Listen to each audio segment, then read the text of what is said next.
Salut les bichons, c'est Laurent Jacquet pour LJVS, j'espère que vous allez bien. Aujourd'hui, on va continuer ce petit meuble de lave-main que j'avais commencé avec vous. Rappelez-vous, la dernière fois, j'avais eu des péripéties, j'avais complètement foiré mes côtés de meubles, j'avais mal pris mes cotes, trop de choses dans la tête, trop de choses à faire, bref, on est tous pareils. Et donc, ça avait eu pour résultat que j'avais été obligé de refaire des côtés. Ces côtés, je les ai refaits en off.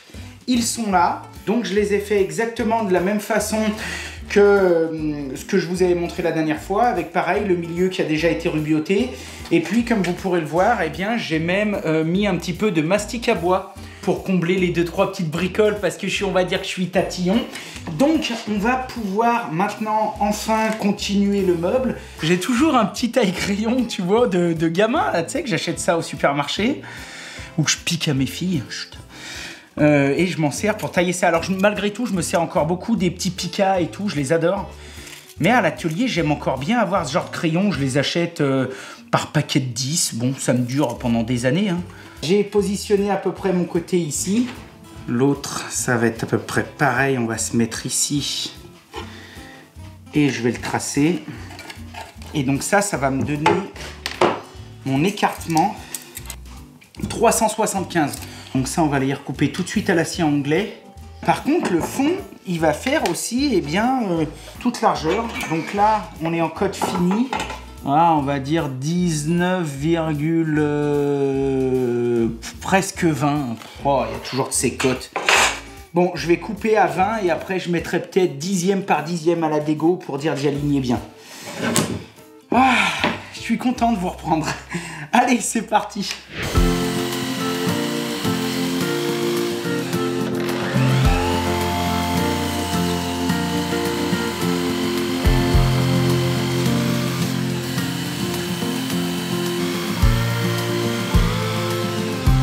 Alors, il va falloir que je la recoupe en largeur, bien sûr. Je l'avais prévu, c'est pour ça que je l'ai fait beaucoup plus large. Par contre, comme vous pouvez le voir, pour pas gaspiller de bois, j'avais pris des chutes avec de l'aubier. Là, je pense que vous pouvez le voir, mais il y a une partie qui est beaucoup plus claire, qui fait à peu près comme ça, là. Voilà. Ça, c'est de l'aubier.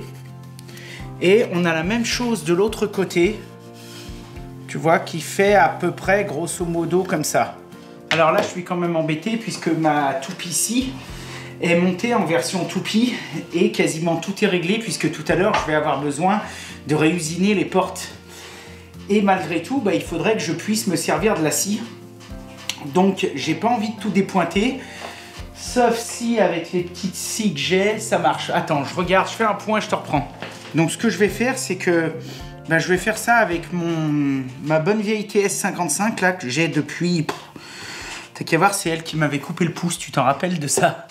Et oui, à l'époque, la machine avait fait un kickback et j'avais mon pouce au mauvais endroit. J'en avais chié et en vous disant ça, je ne crois pas si bien dire, vous allez voir la suite. C'est des petits presseurs, si tu connais pas, je te montre. Donc, c'est compatible avec les tables de vin.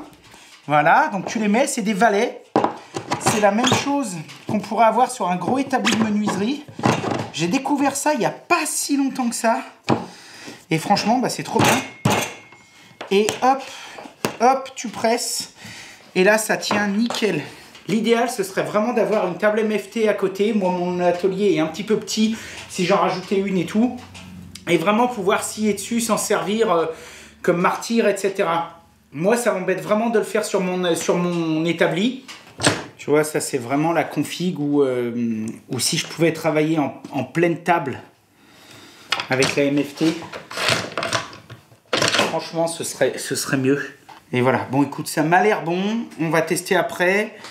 C'est parti, petite coupe.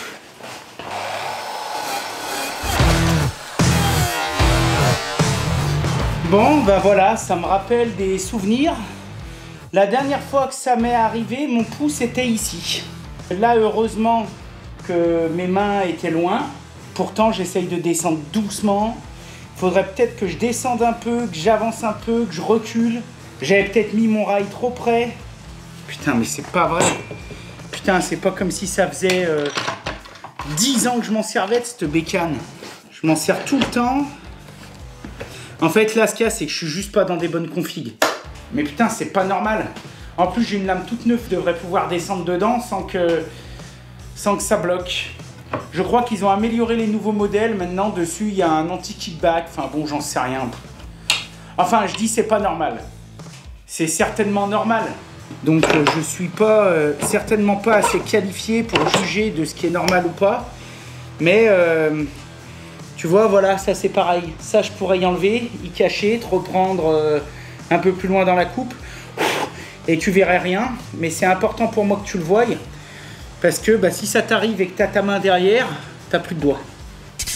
Et oui les bichons, ça non plus, j'étais pas obligé de vous le montrer, mais je veux vraiment vous prouver que ça peut arriver à tout le monde, même à des gens avec de l'expérience et même des gens pour qui l'accident est déjà arrivé. Donc restons vigilants, là j'ai voulu aller trop vite et encore une fois, c'était pas la bonne solution.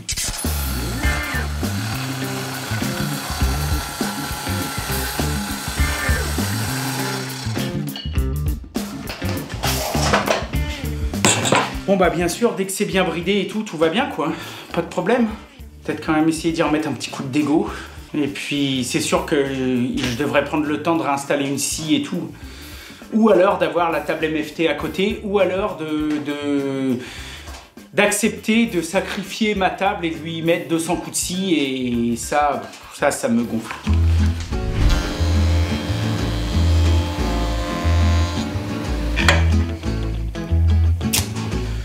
Putain, je suis pas franc bon. T'en as vu d'autres, t'as fait des projets 1000 fois pire que ça. Oui, c'est vrai.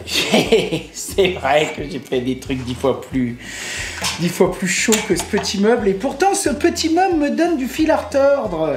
5 dixièmes, mais ça me fait bah, de toute façon, avec le rail comme ça, je peux pas être super précis. En plus, avec ma petite équerre là, mon truc. Faudrait des règles, des contre-règles, des gabarits. En fait, j'aurais mieux fait de démonter ma toupie et de scier. Hein. Je me rends compte, là, ça fait 30-40 minutes que je bouge dans tous les sens, là. À chercher ma festoule, à brider le rail, à machiner. Ça aurait été démonté en 10 minutes. Et j'aurais déjà fini, mon travail aurait été nickel. Putain, Lolo, t'as la flemme! Oh putain. Allez, je vais monter cette scie là, parce que tout à l'heure j'essaie de bricoler avec des trucs. Je vais finir par me blesser et faire de la merde. Je viens juste de réparer mes côtés, c'est pas pour recommencer mon fond. Hein. Tiens, je te montre juste. Voilà, là ça a creusé, c'est de l'aluminium, ça a presque traversé. Hein. Ça a presque traversé. Mon pare-éclat est mort. C'est monté là et tac, tac, tac, tac. Et je te dis, ce pouce là, merci mon chirurgien.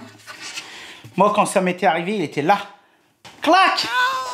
Ah, je te dis, avant que les pompiers arrivent, je tenais mon bout de doigt là, mon pouce, il pendait là. Mon pouce, il pendait là, comme ça là.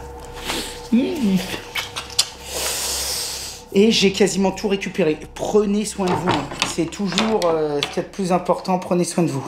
Comme quoi, faut jamais aller trop vite quand on bricole.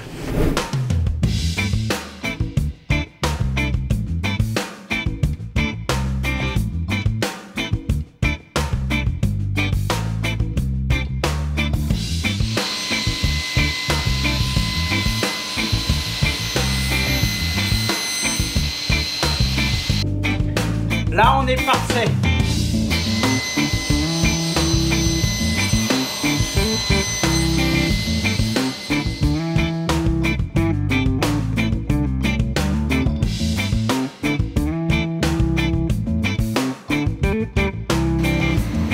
Nickel.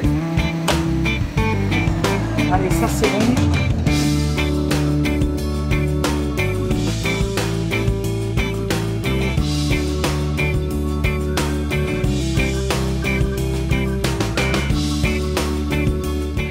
Ok, donc j'ai tout poncé, j'ai tout recoupé, j'ai tout bien recalibré et tout. Franchement, je suis pas peu fier.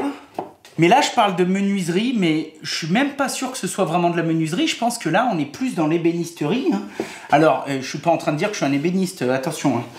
Mais il me semble que là, le travail que je fais, c'est plus du travail d'ébéniste, fabrication de meubles, que de menuisier. Hein, parce que je vois là sur certains trucs, le degré de précision auquel j'ai essayé de travailler, vraiment, c'est vraiment au 10e.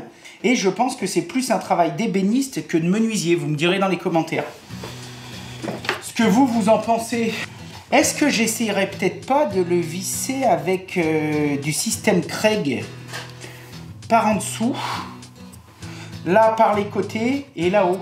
Ce serait peut-être pas mal. En plus, comme ça, je pourrais vous montrer un truc. On s'en fout, allez, ça prendra... S'il faut que ça prenne 10 vidéos, ça prend 10 vidéos. On a dit qu'on s'en foutait. Système Craig, c'est le système de vis biaise. Je peux te dire que celui-là, il en a déjà fait. Hein. Tu t'inquiètes pas, hein, je me prépare et c'est sûr que je vais te montrer. Alors attends, là, si j'en mets, mettons, une ici, je peux peut-être même en mettre une derrière. Ah, mais là, ça va être impec. Je suis content d'y avoir pensé. 2, 3, voilà. Dis donc, ça va pas se barrer. Hein. Donc des systèmes Craig, il en existe vraiment plein de sortes. Hein. Moi, j'ai pas le modèle le plus simple et j'ai pas le modèle le plus sophistiqué.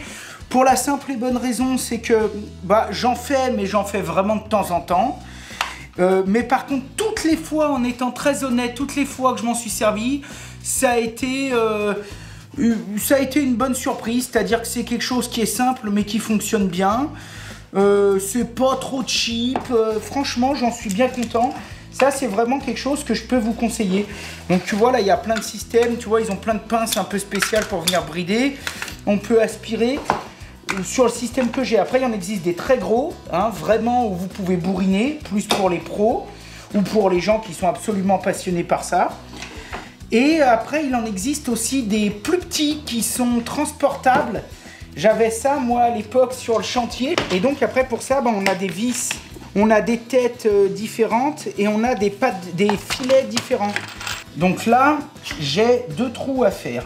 Ma fidèle vieille petite Bosch, même si j'adore toutes les autres marques, mais je peux te dire qu'elle, c'est pareil, du chantier, elle en a fait. Donc là, je vais régler mon bois ici à 22. Voilà. Je présente en alignant à peu près avec mes traits. Hop, je verrouille. Et donc là, je vais simplement aller jusqu'à ma butée de profondeur.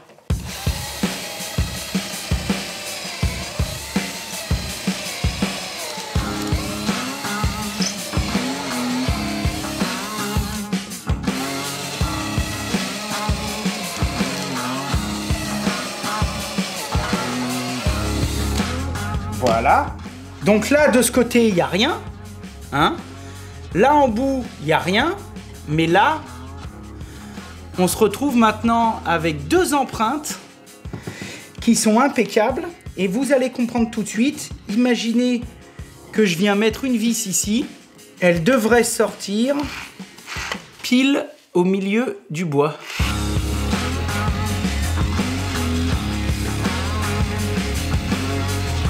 Et voilà.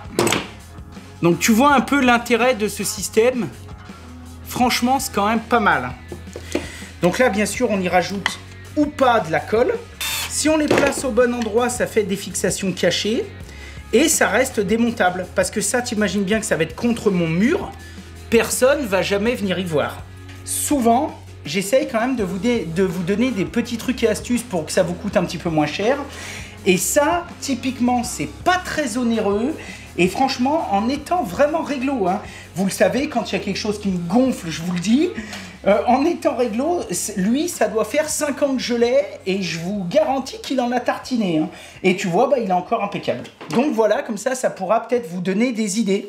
Ce qu'on va faire maintenant, c'est que on va essayer de percer nos vrais bois. Hein, alors sans se gourer. Donc là, j'aligne à peu près avec le B. Et c'est parti. Là, je pense que je peux même le serrer. Chouille plus. Là, voilà. Ok, donc là, j'en ai fait un. Nickel. Là, je suis vraiment content d'y avoir pensé à ce truc. Allez. Le truc que je vous ai pas dit, c'est qu'il existe des petits caches, comme ça, là, qui vendent avec. Alors ça doit être dû être, mais il doit y en avoir en chaîne tout. Et une fois que tu as mis ta vis, si tu veux, bah, tu peux venir la cacher, comme ça. Donc ça, si tu veux, tu colles. Et, merde, voilà, tu colles, tu pousses dedans.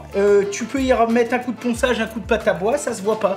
Si des fois, tu n'as pas d'autre choix que de faire ce type d'assemblage à un endroit où ça va se voir et que tu dis, bah merde, c'est quand même con, je me suis fait chier à faire un joli meuble et tout, mais que des fois on n'a pas bien le choix, dit ah, plutôt que d'y mettre une vis normale, bah tu prends ce système et après avec ce système, eh ben, tu peux venir en plus cacher ta vis.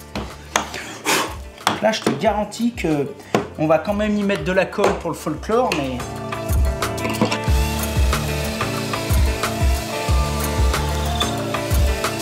À mon avis, avant que ça bouge, va se passer du temps.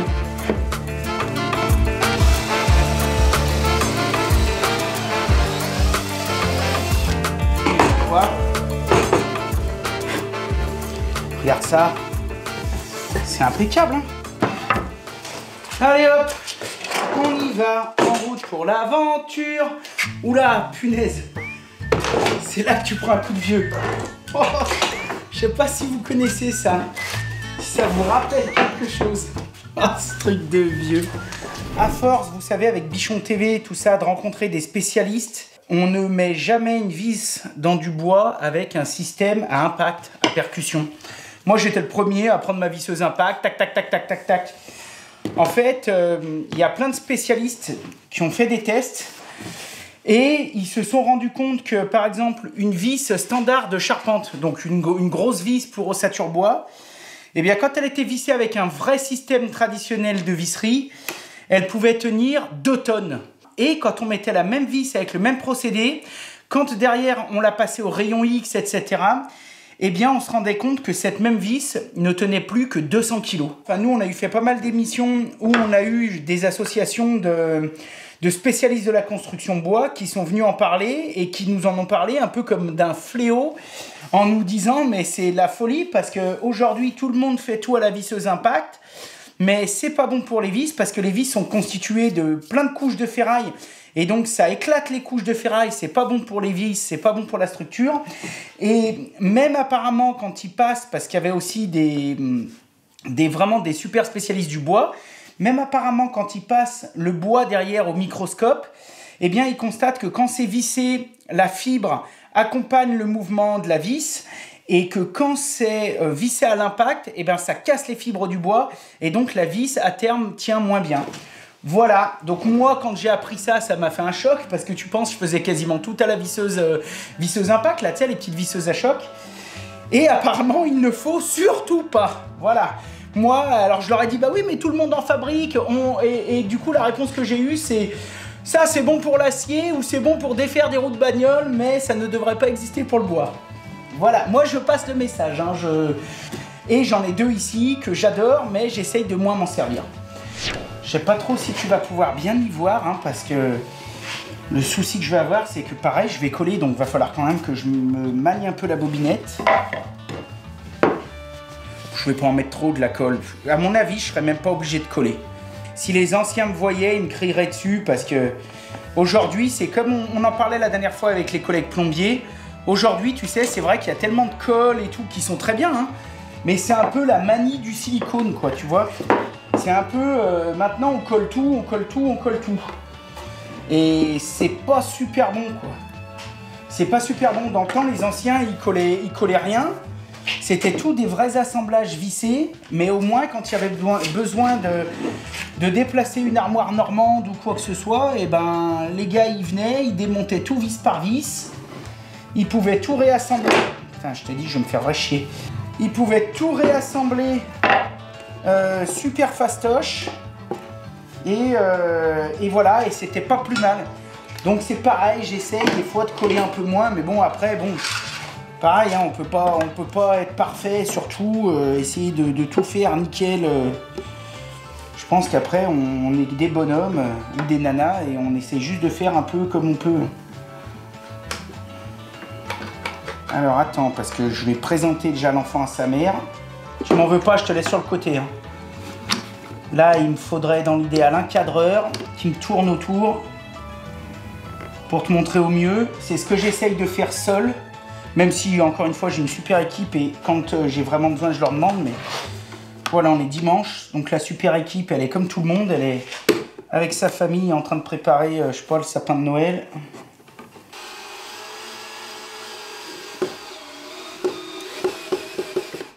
Le seul inconvénient de ces vis Craig, je sais pas ce qu'ils nous ont foutu là, ils nous ont mis des empreintes carrées à la con. Alors j'espère que Craig verra cette vidéo, parce que je les aime bien, leurs produits. Mais enfin, la terre entière a du Turks. Bon, le cruci, pour moi, faut y abolir. Mais la terre entière a du Turks. Et eux, ils vont nous mettre de l'empreinte carrée. Ça, c'est vraiment... J'arrive pas à y comprendre ça.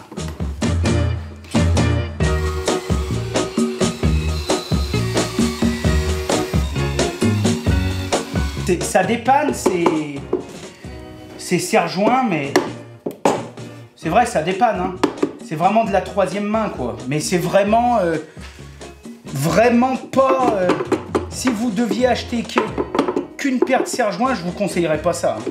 Pour moi, ça sert à rien, ça. Enfin, ça sert, mais comparé au gros orange, là, rien à voir. Je vais faire un brin de ménage, j'enlève tout et je te reprends. Bon, bah voilà, regarde-moi ça, si c'est pas petit mignon, hein. Donc ça va être le devant. Maintenant, je vais m'occuper de faire les portes. Bon, je vais pas tout te montrer, tu sais, ça va être de la rainure, de la languette, comme j'ai déjà fait dans la vidéo précédente. Si t'as pas vu la vidéo précédente, fonce la voir, ou va la voir après. Enfin, même si je te conseille toujours de le faire dans l'ordre. Ah, j'ai eu peur que c'était un POC, dis donc. Donc là, j'ai tous mes assemblages, tout est nickel. Alors, bien sûr, je vais remettre un petit coup de ponçage, peut-être un petit coup de mastic et encore à 2-3 endroits. Mais dans l'ensemble, c'est plutôt bien. Mais finalement, j'étais vraiment content de te montrer cette technique. Il est 18h15. Je vais peut-être faire un petit peu de off et puis je te reprendrai après. Normalement, pour toi, c'est tout de suite. Bon, on va pas se mentir. Je viens juste de rallumer le poêle. Parce que il fait... je suis rentré dans l'atelier, il fait 12 degrés. Voilà. Donc on va essayer de remonter un petit peu tout ça. Et comme vous pouvez le voir à ma tête, j'ai le sourire parce que je sors de chez le coiffeur. J'ai commencé à repréparer mes portes en off, donc on va pouvoir continuer. Mais je voulais te montrer quelque chose parce que ces derniers jours, eh bien, pour la première fois... J'ai accepté une collaboration qui avait l'air intéressante, donc je tease un petit peu, des gens m'ont appelé, ils m'ont dit oui, est-ce que vous seriez d'accord pour tester ce genre de... Enfin tester, moi je suis pas testeur de ce genre de choses, mais pour nous donner votre avis sur quelque chose de bien particulier, etc. Peut-être que ça pourrait intéresser votre communauté et les bichons. Donc j'ai réfléchi avec Carole et on s'est dit, bah... On l'a jamais fait sur cette chaîne. On s'est dit quand même, mais attends quand même, nous on a un public de bricoleurs de bricoleurs passionnés, avertis, et on a aussi un énorme public d'artisans. D'ailleurs, on vous salue, on vous remercie d'être de plus en plus nombreux. Et on s'est dit, mais enfin, c'est dans l'air du temps, et ça pourrait peut-être intéresser les gens. Donc, attention les yeux, comme vous pourrez le constater, ma porte, eh bien, ne ferme plus. Pourquoi ?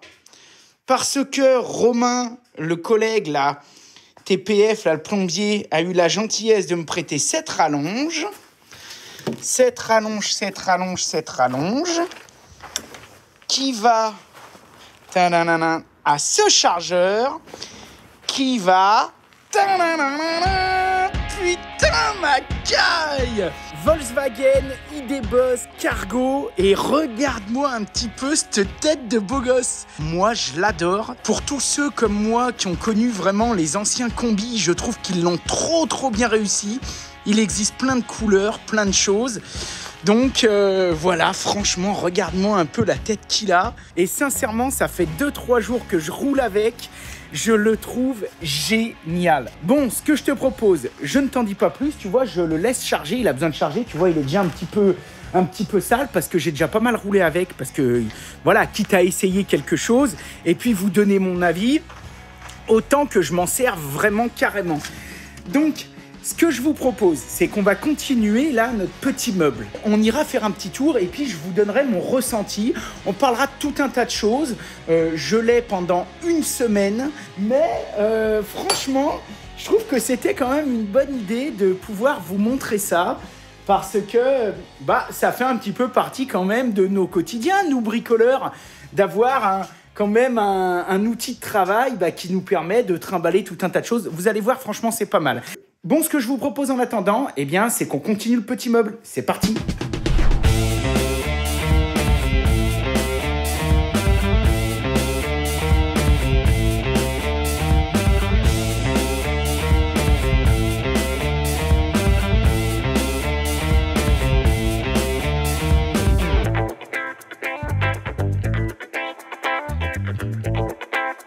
Okay. Bon les bichons, j'ai rebioté les façades des portes, comme j'avais fait déjà pour les côtés. Je t'ai passé en accéléré parce que tu avais déjà vu. Maintenant, je me sers un petit caf. Bah oui, tranquille, au calme. Allez hop, un petit caf.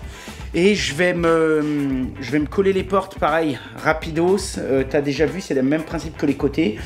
Et je te reprends pour la suite.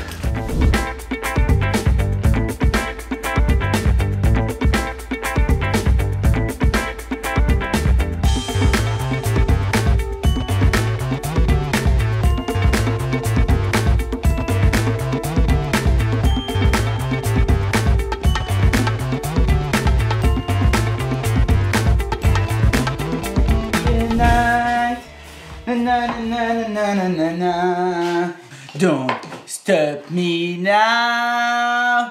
Na na na na na na na na na na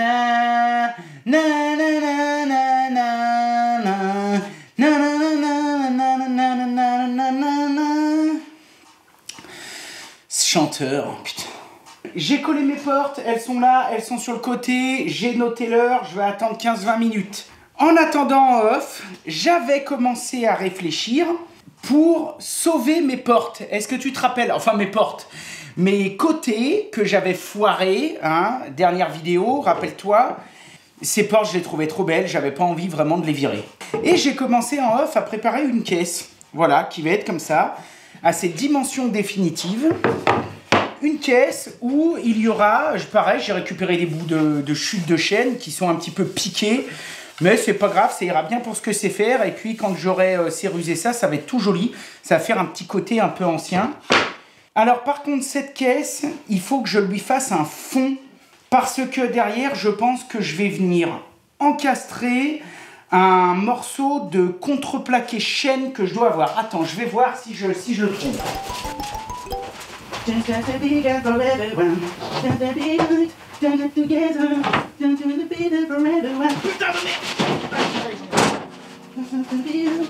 Là, bon, merde, c'est vrai que la porte ferme pas, ça charge. Donc voilà, là j'ai du CP chaîne. Je sais même pas si tu vois quelque chose là. 9 mm de contreplaqué. Donc c'est du contreplaqué normal, sauf que en fait il a les faces extérieures qui sont plaquées avec un revêtement chaîne massif. Donc tu vois, une feuille de chaîne et qui donne une illusion que c'est un panneau de chaîne massif. Toujours est-il que là, du coup, il va falloir que je fasse une espèce de feuillure de 9 mm d'un côté pour pouvoir encastrer mon truc. Bon alors tu vois, je vais mettre ce gros bouffetou à tonner là.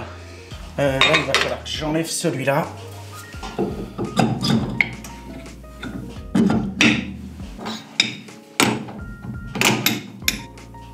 Voilà, ça tu peux voir un peu la courroie et puis tout le reste qui entraîne.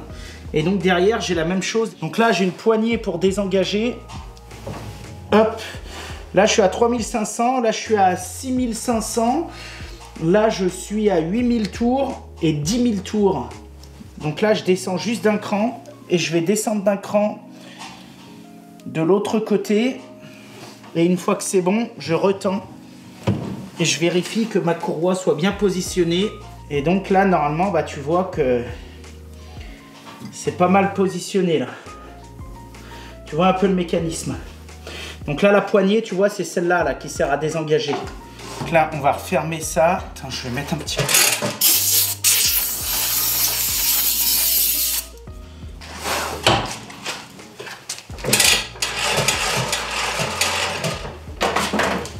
Là, je vais recalibrer la machine. Donc je descends au plus bas, je mets ma règle. Et après, je vais remonter. Dès que ma plaquette touche, je suis un peu haut, 5, 8, 5, 6, reset. Ok, 0. Donc là, j'ai dit qu'il fallait que je remonte de 9, 10 quoi. Allez, 9.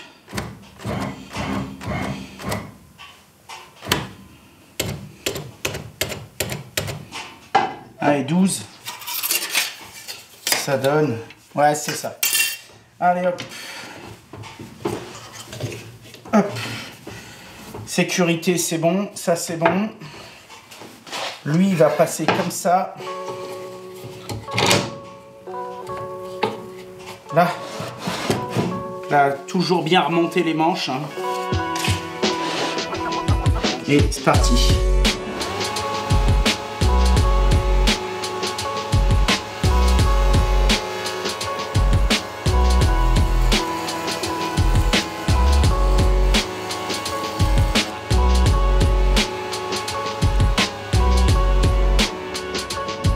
Putain, la qualité du truc, c'est ouf. Est-ce que ça va être bon? Bon, bah là, on est bon. Hein. Là, on est bon, on est nickel.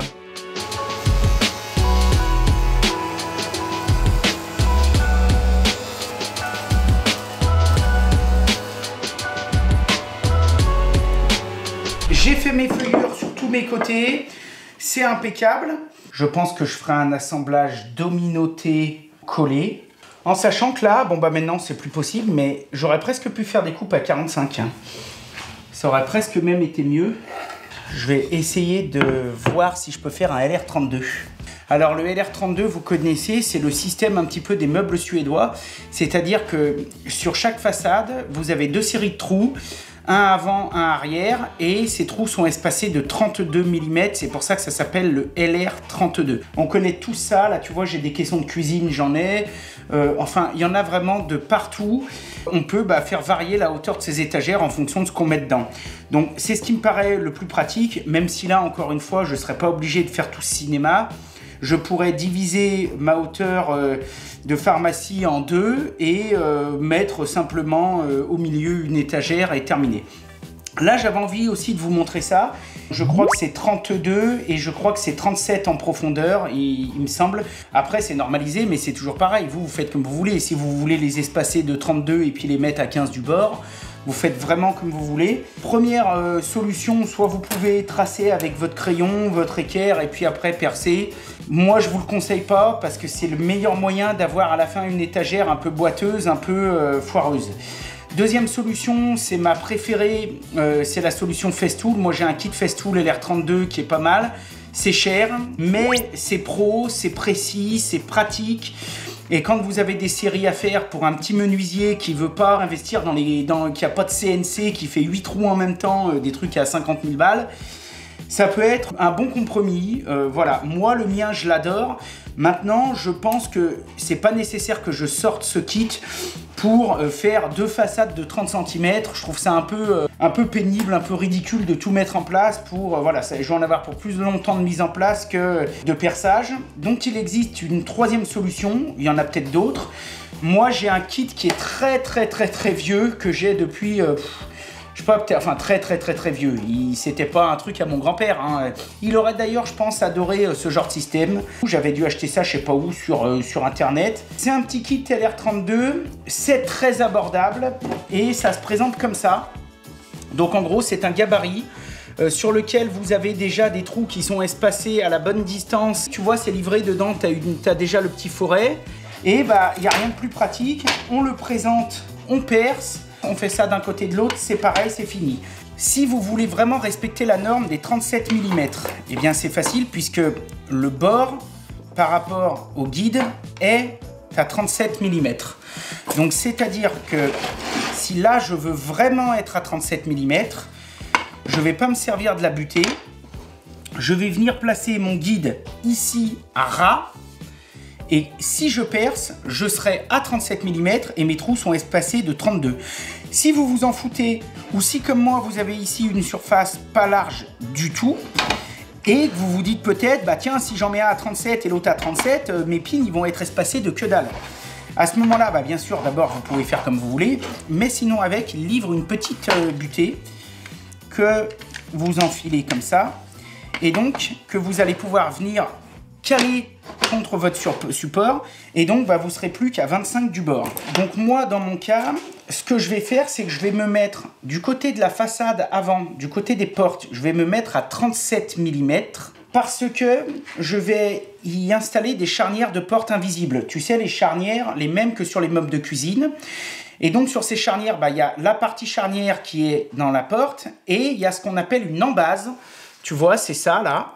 Moi, les miennes sont comme ça, parce que tu peux la régler dans tous les sens, et vu que moi je suis pas un archi pro et je suis pas sur commande numérique, de temps en temps, bah, je suis bien content de pouvoir regagner un demi-millimètre ou deux. Ces charnières, si on veut normaliser le truc, se positionnent à 37 mm, et bien sûr sont compatibles avec le LR32. Hein.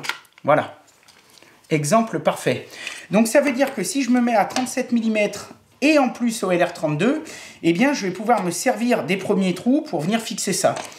Donc ma première rangée de trous, je vais bien la mettre à 37 mm. Par contre, ma deuxième rangée de trous à l'arrière, là, je vais utiliser ma butée.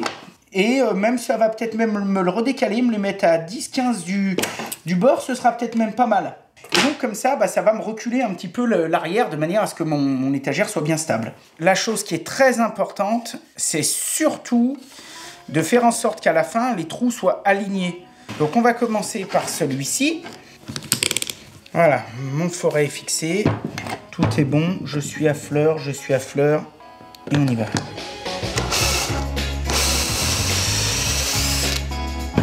Voilà mon premier trou. Donc là, moi ce que je fais, c'est que je mets mon pin. Il va me guider un petit peu tout le long et au moins j'aurai déjà plus de mouvement comme ça. Donc j'ai juste, vu que là il est prêt aussi, j'ai juste ici là à surveiller.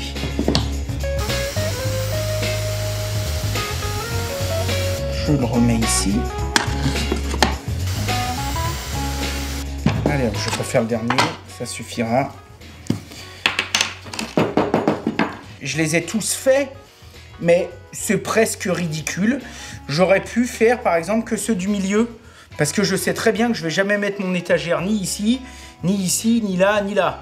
On va mettre notre butée pour faire le deuxième côté. Je retourne et j'étais parti du bas. Je mets mon pin.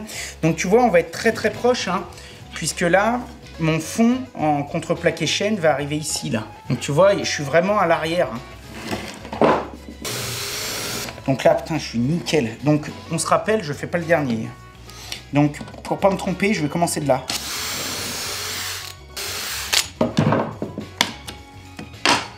Et voilà. Donc là, ensuite, je pourrais peut-être y mettre un léger coup de ponçage. Ok. Bon, allez, je vais faire l'autre. Tu vois, même des fois, quand on a des super outils, ça vaut le coup d'avoir des bricoles comme ça. Bah pour des petits projets, quoi. Dans ces cas-là, là, dans ma configuration, ça c'est idéal, c'est parfait, il n'y a pas besoin de plus. Après, au-delà de la notion du prix, je pense qu'on est nombreux aussi, et j'en fais partie, j'ai pas de honte à le dire, je pense qu'on est nombreux aussi à être quand même un peu des geeks du matos. Hein. Faut pas se mentir. Hein. Moi, c'est vrai que quand j'ai une nouvelle machine ou quoi que ce soit, c'est Noël. Hein. On est un peu peut-être tous pareils. Hein. Enfin, je fais pas de généralité, mais... Donc là, je vais pas finir, je vais pas commencer, faut pas que je fasse lui, donc je commence par lui et je vais dans l'autre sens. Et bah tu vois, ça m'aura bien dépanné. Et franchement, si j'avais dû sortir le Festool pour avoir un résultat sur cette distance similaire, je me serais beaucoup plus embêté.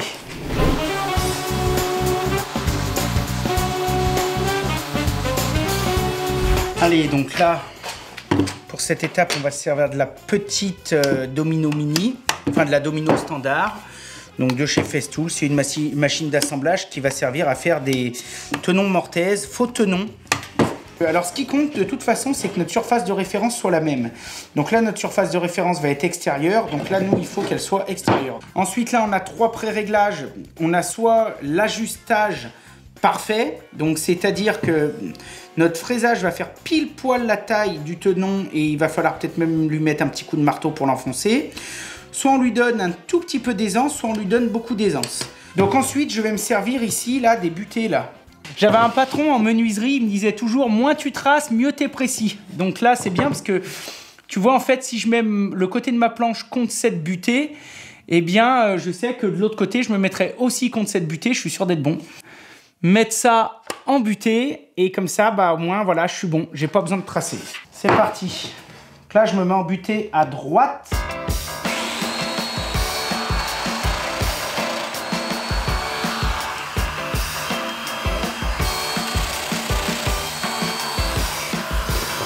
Donc là, on a 2 jolies mortaises qui ont été réalisées. Tu vois, elles sont à peu près réparties, là, on est bien. Et donc ça va venir comme ça, là. Hop. Voilà, du faux tenon. Et donc, bah, bien sûr, ça va rentrer dans l'autre, de l'autre côté, qu'on va faire maintenant. Donc là, ça illustre parfaitement ce que je t'expliquais tout à l'heure. Tu vois, ici, on en a un qui est pile. Et là, j'ai fait volontairement une lumière un petit peu plus grande, une mortaise un petit peu plus large, parce que la butée de ma machine, eh bien, pouvait pas venir se mettre la contre, elle n'est pas assez profonde. Donc, je me suis mis à peu près à l'œil ici, mais vu que j'ai écarté ici, ça va me donner du jeu.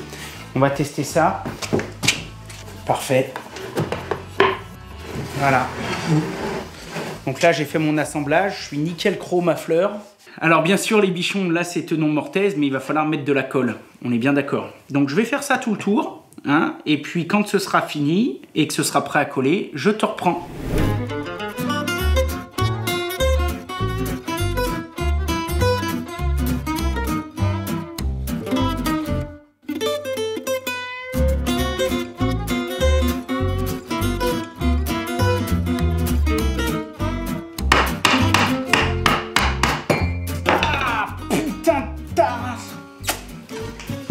C'est le métier qui rentre. «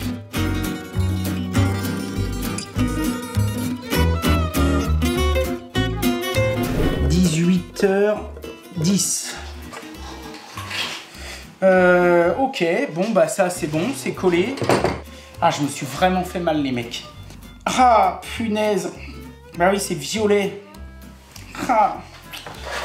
Arrête de te faire des bisous, Lolo, ça va rien changer. Je sais pas, c'est psychologique. Punaise, ça faisait longtemps.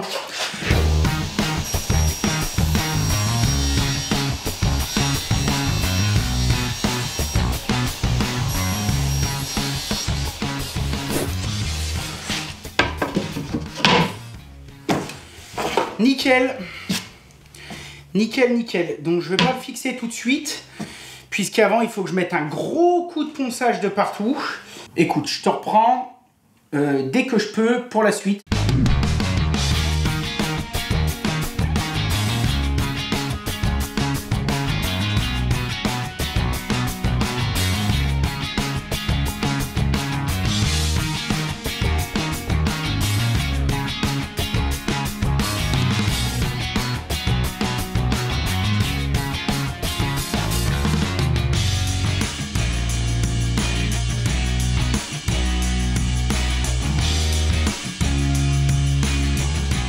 Je viens de tout poncer, je viens de tout rectifier, je viens de tout rubioter, histoire de gagner un petit peu de temps. J'ai fait aussi les portes, c'est très beau et on va tout de suite y mettre quelques pointes donc pour le fond. Et ensuite, je te raconterai quand même une petite anecdote rapide. Je vais peut-être mettre quand même mon casque.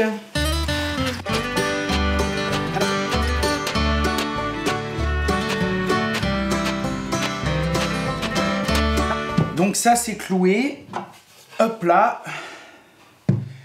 On a donc une petite armoire qui est magnifique. Franchement, je suis trop content. Et pourtant, il y a une petite anecdote à connaître. C'est que cette armoire, eh bien, je l'ai refaite. Ce n'est pas l'armoire originelle que vous avez vue dans un premier temps.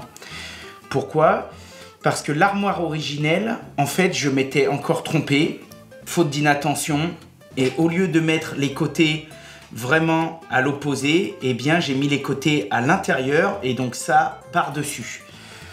Vous me direz, oui, mais c'est pas dramatique. Eh bien, si, c'est dramatique parce que rappelez-vous, j'ai construit cette petite armoire sur la cote des portes de mes anciens côtés de meubles que j'avais foirés lors de la dernière émission et que j'ai voulu récupérer pour en faire des portes pour cette armoire. Donc bien évidemment, compte tenu du fait que j'avais déjà mes portes, eh bien il fallait que cette armoire ait une dimension bien précise. Et donc tout de suite après, hier, quand j'ai arrêté la caméra, juste au moment de fermer la porte, j'ai revu mon collage et je me suis dit « Oh, mince !» Donc j'ai tout rallumé en off, j'ai essayé de les décoller, etc. pour vite pouvoir rattraper ma bêtise. Mais malheureusement, en décollant un bout, vu qu'il y avait les faux tenons, vu que c'était de la colle qui était très bonne, etc., j'ai cassé un bout de mon meuble et eh bien, j'ai dû refaire les 3/4 de ce meuble. Donc vous le voyez ici dans sa version finie, définitive, aux bonnes cotes. Mais toujours pareil, dans un souci de transparence, je tenais quand même à vous dire que j'ai été obligé de refaire une partie du travail ce matin. Je suis resté focus et je me suis dit, allez Lolo, t'as fait une petite bêtise, c'est pas grave. Et donc j'ai réussi à rattraper le tir et nous voilà là tout de suite le lendemain. Donc même si j'ai perdu, on va dire, 2 heures, ça a été et ça n'a pas été ultra dramatique. Toujours est-il que l'on se retrouve avec ce joli petit meuble qui est impeccable. Et donc, j'ai également préparé, rubioté et préparé l'étagère du milieu. Donc voilà, qui s'emboîte normalement parfaitement. Voilà. J'ai fini de rubioter aussi mes portes. Alors franchement, moi je trouve ça très très beau. Donc on a notre petit meuble qui est quand même vraiment pas mal. C'est assez joli ce côté cérusé blanc, j'aime beaucoup. Donc et ensuite quand ça va s'ouvrir, et bien voilà, et donc au milieu on aura notre étagère. Donc voilà la charnière, c'est du Bloom. Hop, voilà, avec frein de chute, etc. C'est les mêmes que les caissons de cuisine. Et voilà l'embase. Donc alors on va déjà commencer par installer les embases. Là on est au bas de notre meuble et là on est en haut. Et on va normalement pouvoir les mettre parfaitement dans le kit LR32. Donc je vais en mettre une ici et puis peut-être une ici. Voilà. Et donc ensuite j'ai juste à baisser ces loquets, hop, pour les verrouiller. Hop là. On voit qu'elle fait parfaitement la taille sur les côtés là. Donc ça c'est l'intérieur de ma porte. Là je suis un petit peu... Allez, je suis là. Et là je suis à 6. Allez, j'installe celle de l'autre côté, je trace les autres portes et je te reprends après. Et donc maintenant, on va s'intéresser au réglage de notre gabarit. Pareil, c'est un gabarit professionnel, c'est pas donné. Moi, je m'en sers, il a fait des centaines de trous, donc il est amorti.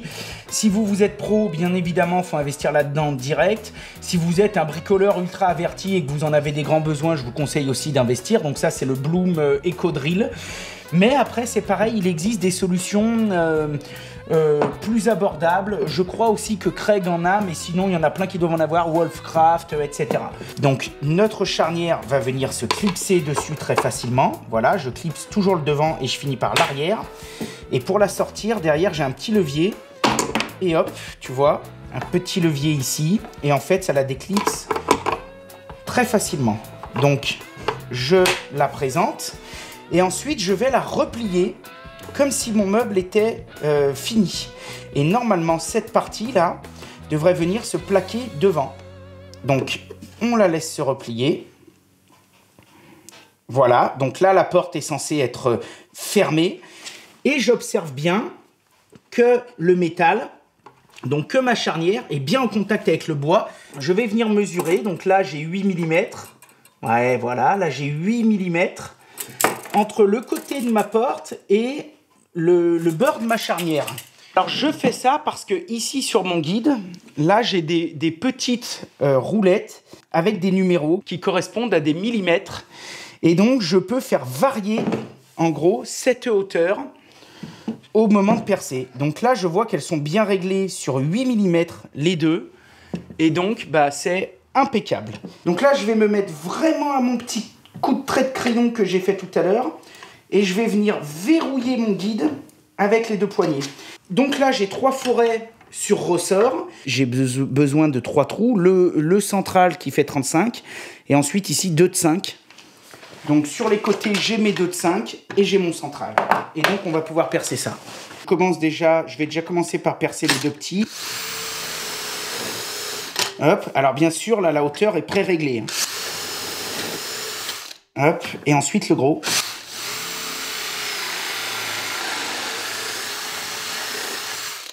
Je vais pouvoir maintenant retirer mon guide. Et voilà un petit peu, tu vois. Donc ça, là, après, j'y mets un petit coup d'aspirateur. Ce que je vais faire d'ailleurs maintenant. Donc mon trou a été fait, c'est impeccable. Et je vais pouvoir présenter ma charnière invisible. Et tout comme pour l'embase, celle-ci, elle est équipée d'un système rapide. Donc je la verrouille. Hop. Et voilà.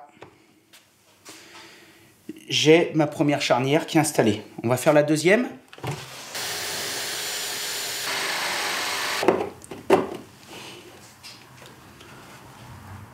Hop!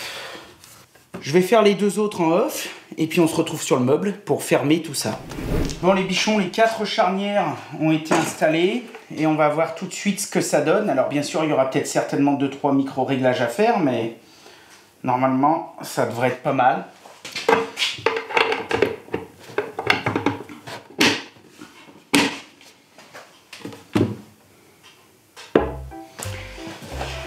Je suis comme un gamin, tu le sais bien.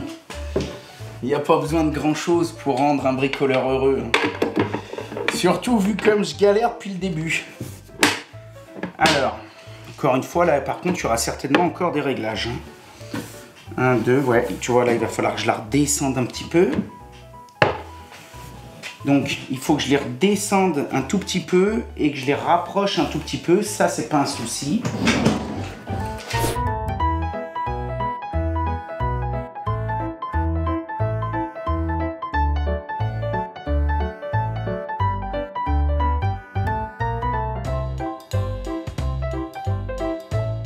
Là, je suis nickel. Et là, je suis nickel. Bon, bah écoute, là... c'est nickel. Franchement, je suis très content. On va y mettre, tu vois, des petites butées pour faire... tu sais, genre les meubles suédois, là. Si je la mets là, c'est pas vraiment à l'axe. Bon, on s'en fout. De toute façon, ça, après, on va y rechanger. Hop, donc j'ai été précis là.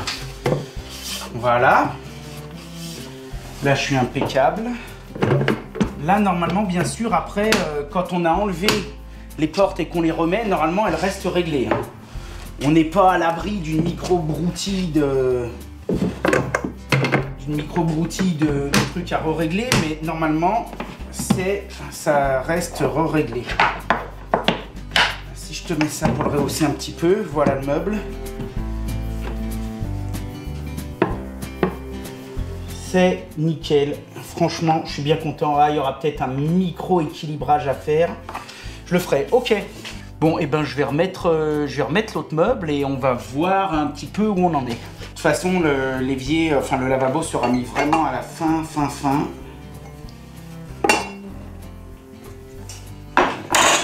Mes portes sont là. Donc bien sûr, une porte qui nécessite elle aussi un peu de réglage, un peu d'ajustage. D'ajustage ou d'ajustement? Un peu d'ajustement peut-être. Hein. Et qui vont être là. Voilà. Putain, ça va faire un ensemble, ma caille! Ah putain, je suis trop content. Je vais y mettre un bon coup de ponçage en off. Ça sert à rien que je te filme du ponçage pendant 2 heures. Ensuite, je pense que je vais faire comme le meuble au-dessus, c'est-à-dire que je vais rubioter. Ok les bichons, j'ai tout rubioté. Franchement, c'est quand même vraiment un produit magique. Voilà les portes. Donc tu vois, c'est vraiment chouette. Ce cerusé. Tout ça pour dire que bon bah voilà, ça va être vraiment super classe. Donc maintenant, on va installer les portes.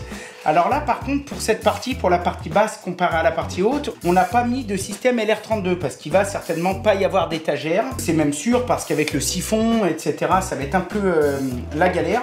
Donc, bah, dans mon petit kit, tu sais, qui va avec les codrilles, eh bien, il livre ce genre de choses là. Tu vois, un petit gabarit qu'on va pouvoir se servir. Hop, 6 cm. Donc, mon petit trait est ici. Je place mon guide dessus, je le place contre, hein. Et c'est parti. Bien sûr, j'ai réglé ma profondeur avant, hein, profondeur de forêt. Donc là, j'ai mon premier trou. Et là, tu vois, ce guide, il est composé d'un côté d'un trou et de l'autre côté d'un petit éton, d'une petite butée. Donc là, c'est impeccable. Je vais mettre la petite butée dans le trou. Et comme ça, bah, ça me règle la largeur.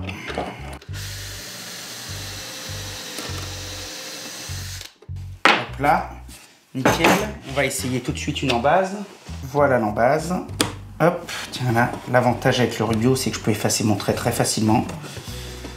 Et hop, hop, et voilà, ma première embase est mise. Allez, je fais les autres, je te reprends.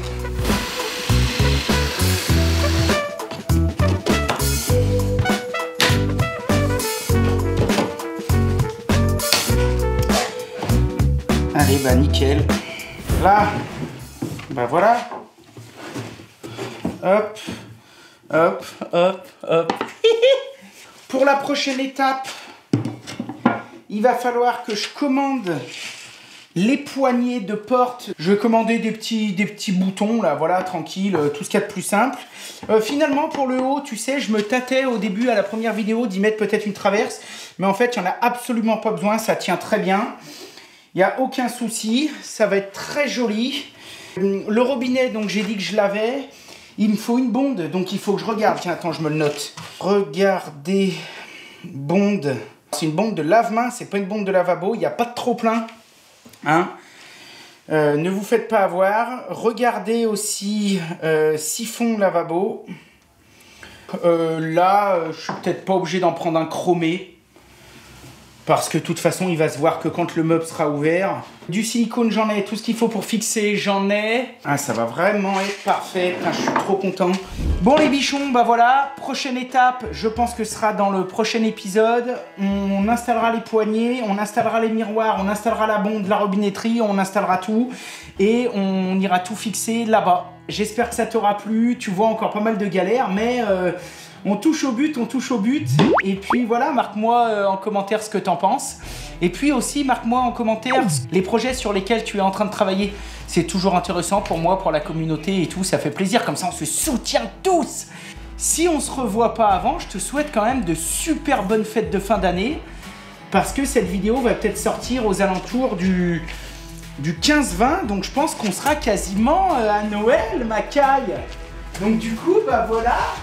Je peux mettre mon petit bonnet et je te souhaite une excellente fête de fin d'année. Enfin, d'excellentes fêtes de fin d'année, un joyeux Noël avec tout plein de beaux projets et tout. Et puis voilà. Et puis, moi, je te dis à très vite. Comme d'habitude, prenez soin de vous, prenez soin de vous. Prenez soin de votre famille et puis voilà, un petit pouce bleu, ça fait toujours plaisir, un commentaire, abonne-toi si t'es encore pas abonné. Et moi je vous dis, soyez créatifs, faites de votre mieux et si possible, du bon boulot. Tchuss. Ah oui les bichons, juste avant de vous quitter, pour ceux qui attendaient qu'on aille tester le Volkswagen ID.Buzz. On a préparé une vidéo, au début on voulait vous en mettre que 2-3 minutes, mais on s'est tellement éclaté qu'on a décidé de faire un hors-série. Et ce hors-série, il va sortir très prochainement. Donc restez attentifs, puisque dans les jours qui suivent, on va vous donner notre avis sur ce petit Volkswagen ID.Buzz. Allez, joyeuses fêtes à tous! J'y vais.